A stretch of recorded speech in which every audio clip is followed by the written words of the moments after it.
2016, a family in Sonbhadra, Uttar Pradesh, found themselves entangled in a horrifying supernatural event, one that would haunt them for years to come. It all started with Priya, the youngest daughter of a well-known musician. She had always been an obedient child, raised in a household that valued tradition and reputation above all else. But when she fell in love with a boy from a different background and eloped, she was cast out of the family. For 2 years, she lived away from home, trying desperately to reconnect. Her pleas were ignored until she returned with a child. The sight of their grandchild melted the hearts of the elders, and they welcomed Priya back. Life seemed to return to normal, and she moved to Gurgaon with her husband and child, hoping for a fresh start. But something followed them. One morning, Priya was in the kitchen preparing breakfast when the lights suddenly flickered and went out.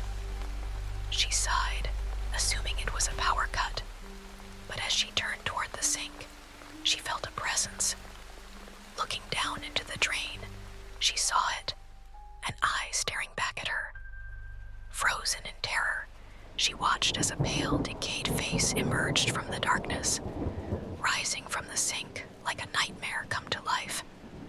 A woman's face, distorted, lifeless, and filled with a haunting grin. Priya staggered back, falling to the floor.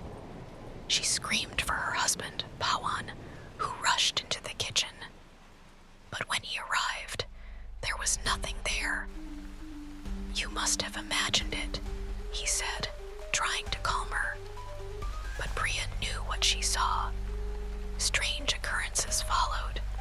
Their child would wake up screaming in the middle of the night, his body covered in scratches. Pawan himself began waking up with bruises, feeling as if something had attacked him in his sleep. Priya's nightmares grew worse. Each night, shadowy figures lurked in the corners of their home, whispering, watching. Finally, Pawan sought answers. He spoke to an old neighbor who reluctantly revealed the dark past of their apartment. A young girl had once lived there, a student, pressured by her family, who had taken her own life.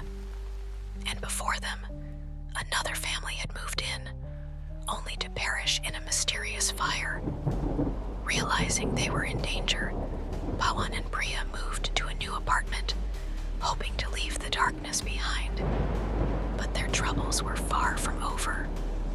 Their new neighbors, a troubled and quarrelsome family, seemed particularly hostile toward Priya.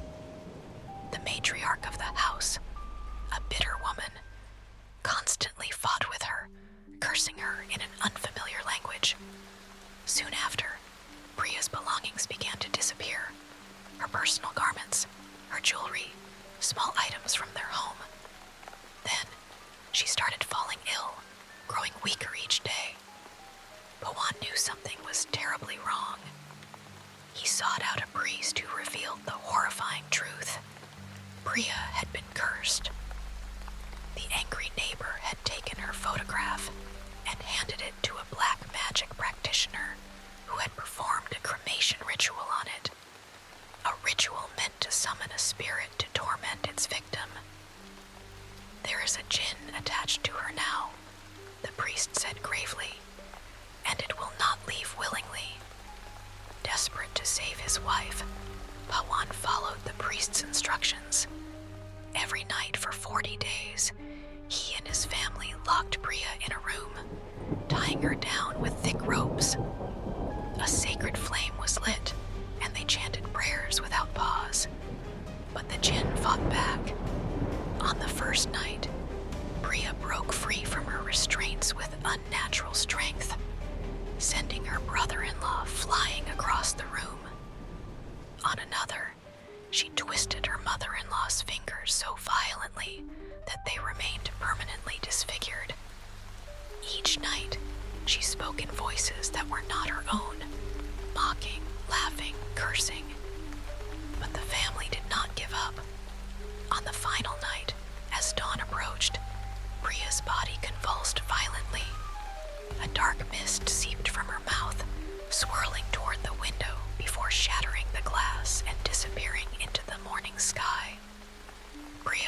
collapsed, unconscious but alive. Though she survived, she was never the same. She remained weak for years, falling gravely ill every time a festival or religious ceremony approached. Even now, her family whispers of the day the spirit left her body, warning others to be wary of enemies who hide behind